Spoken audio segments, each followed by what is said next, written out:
नमस्कार दोस्तों, स्वागत है आप सभी का आपके अपने YouTube चैनल जीके जीएस के भंडारा पर। साथियों, आज के इस वीडियो में आरपीएफ कांस्टेबल में पूछे जाने वाले जीके जीएस के अति महत्वपूर्ण 50 प्रश्नों का प्रैक्टिस सेट लेकर के आए, जो आपके एग्जाम के लिए सबसे ज़्यादा महत्वपूर्ण है। तो साथियों, आज के इस प्रैक्टिस सेट को आप लोगों को पूरा करना, और प्रैक्टिस सेट को पूरा करने के बाद आपको अपना स्कोर है वो ईमानदारी के साथ है कमेंट बॉक्स में शेयर करना है और बताना है कि आपने इस 50 अति महत्वपूर्ण प्रश्नों के प्रैक्टिस सेट में से कितने प्रश्न सही किए और ये प्रैक्टिस सेट आपको कैसे लगा।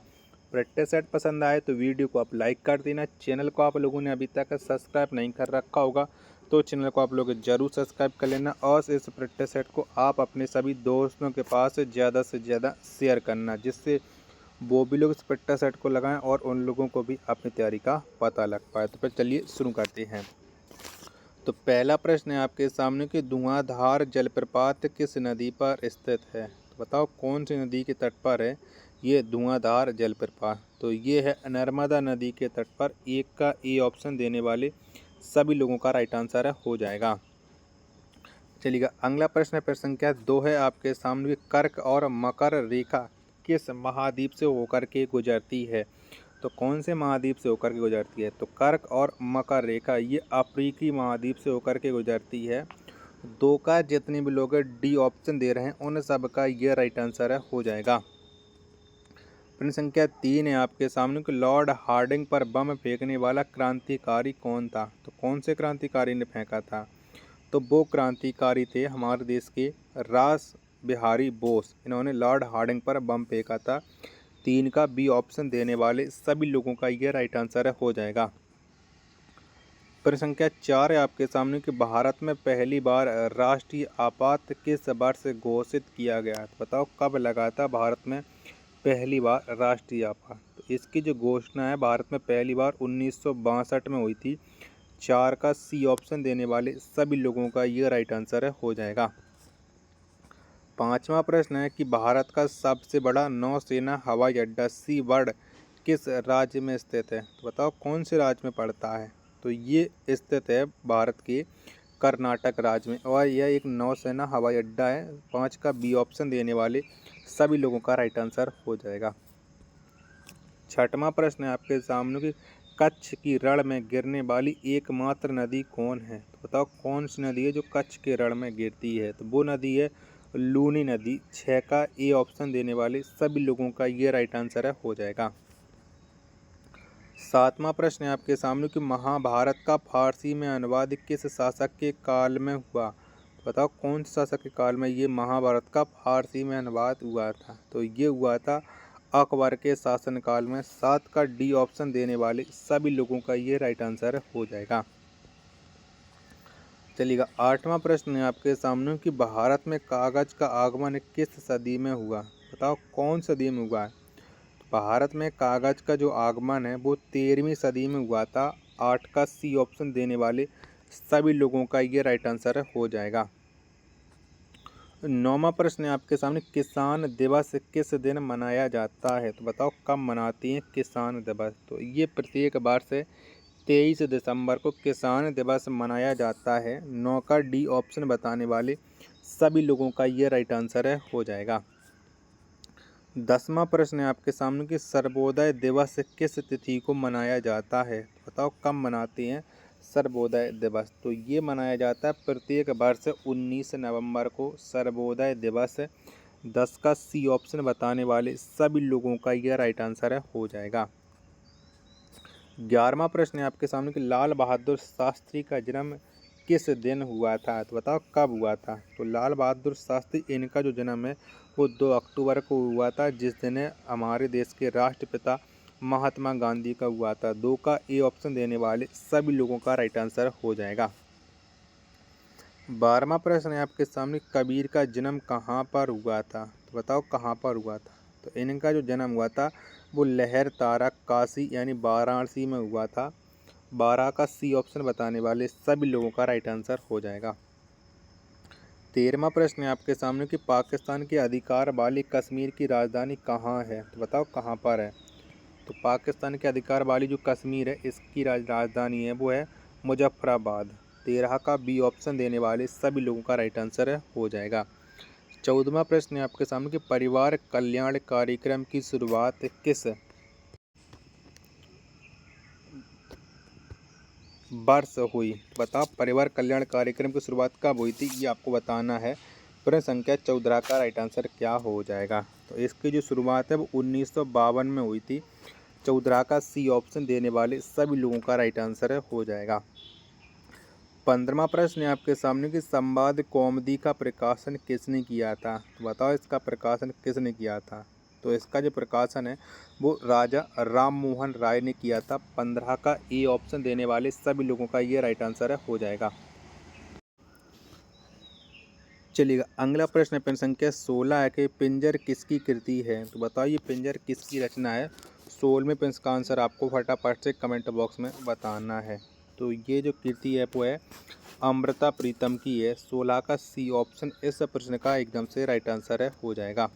साथियों अगर आपको ये वीडियो पसंद आ रही है तो प्लीज़ आप वीडियो को लाइक ज़रूर कर देना।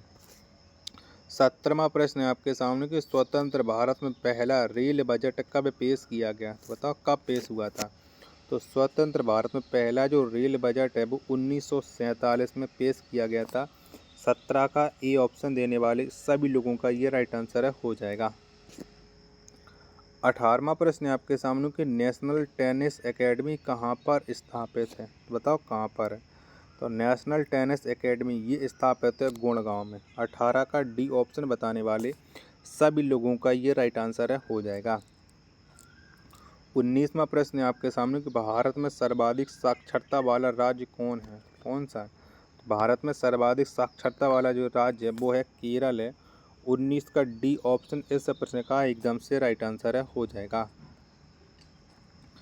20वां प्रश्न है आपके सामने कि विश्व का सबसे बड़ा मंदिर अंकोर वाट कहाँ है? तो बताओ कहाँ पर स्थित है ये अंकोर वाट मंदिर? तो ये कंबोडिया में है। 20 का ए ऑप्शन देने वाले सभी लोगों का ये राइट आंसर हो जाएगा। 21वां प्रश्न है आपके सामने किस वर्ष मैसूर का नाम बदल करके कर्नाटक रखा गया? तो बताइए कि नाम कब बदला गया था मैसूर का कर्नाटक? तो ये बदला गया था 1973 में। 21 का सी ऑप्शन इस प्रश्न का एकदम से राइट आंसर हो जाएगा। 22वां प्रश्न है आपके सामने किस वर्ष असम की राजधानी शिलोंग से दिसपुर हुई? तो बताओ ये कब हुई थी? तो ये असम की जो राजधानी है वो शिलोंग से दिसपुर ये 1973 में हुई थी। 22 का ए ऑप्शन इस प्रश्न का एकदम से राइट आंसर हो जाएगा। 23वां प्रश्न है आपके सामने कि भारत में किस राज्य की राजभाषा अंग्रेजी नहीं है? तो बताओ इनमें से कौन से राज्य की राजभाषा अंग्रेजी नहीं है, ये आपको बताना है इन चारों ऑप्शन के अकॉर्डिंग। तो असम राज्य की जो भाषा है अंग्रेजी नहीं है। 23 का डी ऑप्शन इस प्रश्न का एकदम से राइट आंसर हो जाएगा। प्रश्न संख्या 24 है आपके सामने कि अंत्योदय कार्यक्रम का शुभारंभ किस वर्ष से किया गया? तो बताओ कब शुभारंभ हुआ था अंत्योदय कार्यक्रम का? तो ये हुआ था 2000 में। 24 का ए ऑप्शन इस प्रश्न का एकदम से राइट आंसर हो जाएगा। 25वां प्रश्न है आपके सामने केंद्र सरकार ने किस वर्ष से सार्वजनिक स्थानों पर धूम्रपान निषेध किया है? तो बताइए कौन से स्थान पर किया है, यानी सॉरी किस वर्ष किया है? तो ये किया था 2004 में। 25 का बी ऑप्शन इस प्रश्न का एकदम से राइट आंसर हो जाएगा। 26वां प्रश्न है आपके सामने कि यूनिसेफ दिवस कब मनाया जाता है? बताओ कब मनाते हैं यूनिसेफ दिवस? तो प्रत्येक वर्ष 11 दिसंबर को यूनिसेफ दिवस मनाया जाता है। सी ऑप्शन इस प्रश्न का एकदम से राइट आंसर हो जाएगा। 27वां प्रश्न है आपके सामने कि भारत में IAS की भर्ती के लिए प्रथम बार लिखित परीक्षा कब हुई? तो बताओ कब हुई थी पहली बार IAS के लिए लिखित परीक्षा? तो ये हुई थी 1947 में। 27 का ए ऑप्शन इस प्रश्न का राइट आंसर हो जाएगा। 28वां प्रश्न है आपके सामने कि राजीव गांधी की मृत्यु किस राज्य में हुई थी? चारों ऑप्शन आपकी स्क्रीन पर शो रहा है, तो फटाफट बताओ राजीव गांधी की मृत्यु वो किस राज्य में हुई थी? तो राजीव गांधी की मृत्यु हुई थी वो तमिलनाडु राज्य में हुई थी। 28 का बी ऑप्शन इस प्रश्न का एकदम से राइट आंसर हो जाएगा। 29वां प्रश्न है आपके सामने कि अंतरिक्ष पर सबसे ज़्यादा दिन तक रहने वाली महिला कौन है? तो कौन सी महिला ने सबसे ज़्यादा अंतरिक्ष में रही हैं? तो वो महिला हैं सुनीता विलियम्स। 29 का सी ऑप्शन इस प्रश्न का एकदम से राइट आंसर हो जाएगा। 30वां प्रश्न है आपके सामने कि रेमन मैग्सेसे पुरस्कार को किस वर्ष स्थापित किया गया? तो बताओ इसकी स्थापना कब हुई थी रेमन मैग्सेसे पुरस्कार की? तो ये स्थापना हुई थी 1957 में। 30 का बी ऑप्शन देने वाले सभी लोगों का ये राइट आंसर हो जाएगा। 31वां प्रश्न है आपके सामने, किस अभिनेत्री को सर्वप्रथम पद्म श्री से नवाजा गया? तो बताओ सबसे पहले पद्म श्री किसे मिला था, कौन सी अभिनेत्री को मिला था? तो ये मिला था नरगिस दत्त को। 31 का बी ऑप्शन देने वाले सभी लोगों का राइट आंसर हो जाएगा। 32वां प्रश्न है आपके सामने कि धर्म मनुष्य के लिए अफीम के समान है, यह कथन किनका है? तो बताइए कथन किसने दिया था? तो धर्म मनुष्य के लिए अफीम के समान है, ये कथन है कार्ल मार्क्स का। 32 का डी ऑप्शन देने वाले सभी लोगों का राइट आंसर हो जाएगा। 33वां प्रश्न है आपके सामने कि who lives if India dies किनकी कृति है? तो बताइए रचना किसकी है? तो ये जो रचना है वो है जवाहरलाल नेहरू की। 33 का ए ऑप्शन देने वाले सभी लोगों का ये राइट आंसर हो जाएगा। चलिएगा अगला प्रश्न प्रश्न संख्या 34 की आनंद वन की स्थापना किसने की थी? तो बताओ ये स्थापना किसने की थी आनंद वन की? तो ये की थी पंडित नेहरू ने। 34 का पंडित नेहरू ने नहीं की थी, बाबा आमटे ने की थी आनंद वन की स्थापना। वहाँ पे चलते हूँ, गलत बोला पहले। 34 का राइट आंसर हो जाएगा डी ऑप्शन इस प्रश्न का एकदम से राइट आंसर हो जाएगा। 35वां प्रश्न है आपके सामने कि बड़ा इमामबाड़ा कहाँ स्थित है? बताओ कहाँ पर पड़ता है ये बड़ा इमामबाड़ा? तो ये स्थित है लखनऊ में। 35 का ए ऑप्शन देने वाले सभी लोगों का ये राइट आंसर है हो जाएगा। चलिएगा 36वां प्रश्न है आपके सामने कि माई कंट्री माई लाइफ के लेखक कौन है? तो बताओ इस पुस्तक को किसने लिखा है माई कंट्री माई लाइफ?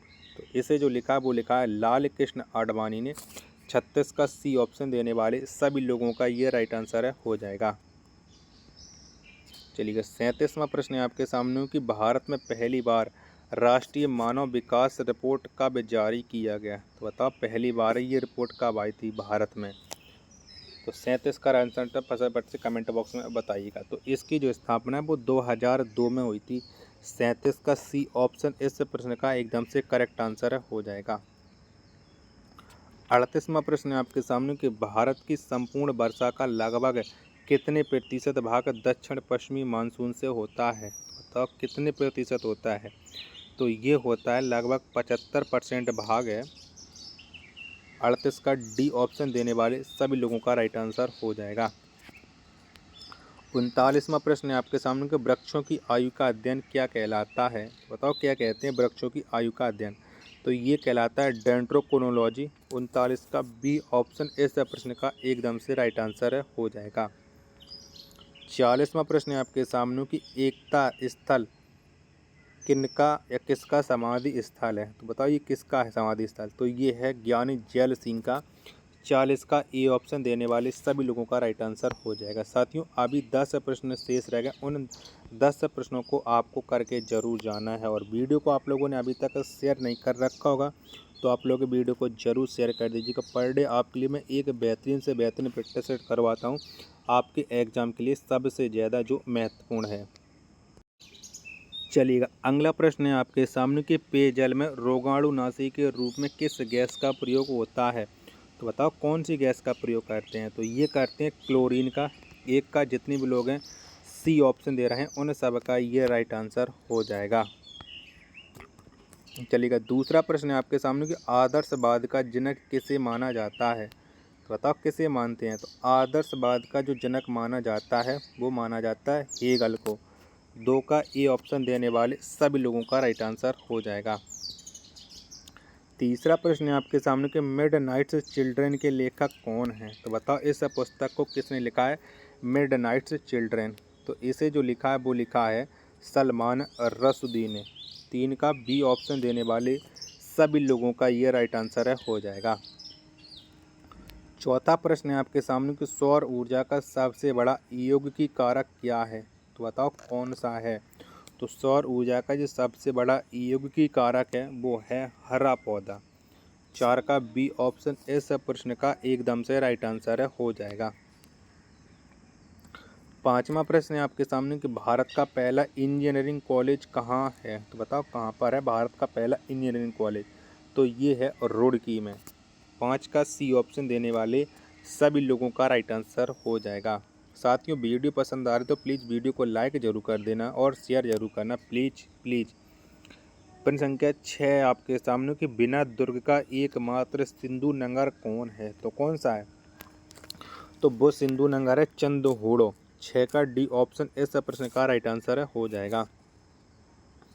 7वां प्रश्न है आपके सामने कि पदार्थ की चौथी अवस्था क्या है। तो बताओ कौन सी है। तो पदार्थ की जो चौथी अवस्था है वो है प्लाज्मा। 7 का ए ऑप्शन इस प्रश्न का एकदम से राइट आंसर है हो जाएगा। 8वां प्रश्न है आपके सामने कि शिवाजी की मंत्रिपरिषद में प्रधानमंत्री को क्या कहा जाता था। तो बताओ क्या कहते थे। तो शिवाजी की मंत्रिपरिषद में प्रधानमंत्री को हम पेशवा कहते थे। 8 का जितने भी लोग हैं बी ऑप्शन दे रहे हैं उन सब का ये राइट आंसर है हो जाएगा। 9वां प्रश्न है आपके सामने कि 7 वर्षीय युद्ध किस दो देशों के बीच हुई। तो यानी किन दो देशों के बीच में ये 7 वर्षीय युद्ध हुआ था। तो ये हुआ था इंग्लैंड और फ्रांस के बीच में। 9 का सी ऑप्शन इस प्रश्न का एकदम से राइट आंसर हो जाएगा। और आज के प्रैक्टिस सेट का अंतिम प्रश्न है कि शिक्षा किस सूची का विषय है। तो बताओ कौन सी सूची का विषय है शिक्षा। तो जो शिक्षा है ये समवर्ती सूची का विषय है। 10 का सी ऑप्शन इस प्रश्न का एकदम से राइट आंसर है हो जाएगा। तो साथियों, अगर आपको ये वीडियो पसंद आई हो तो प्लीज़ आप वीडियो को लाइक कमेंट और चैनल को सब्सक्राइब करना ना भूलें। मिलता है अपने नेक्स्ट वीडियो में, तब तक के लिए धन्यवाद। जय हिंद, वंदे मातरम।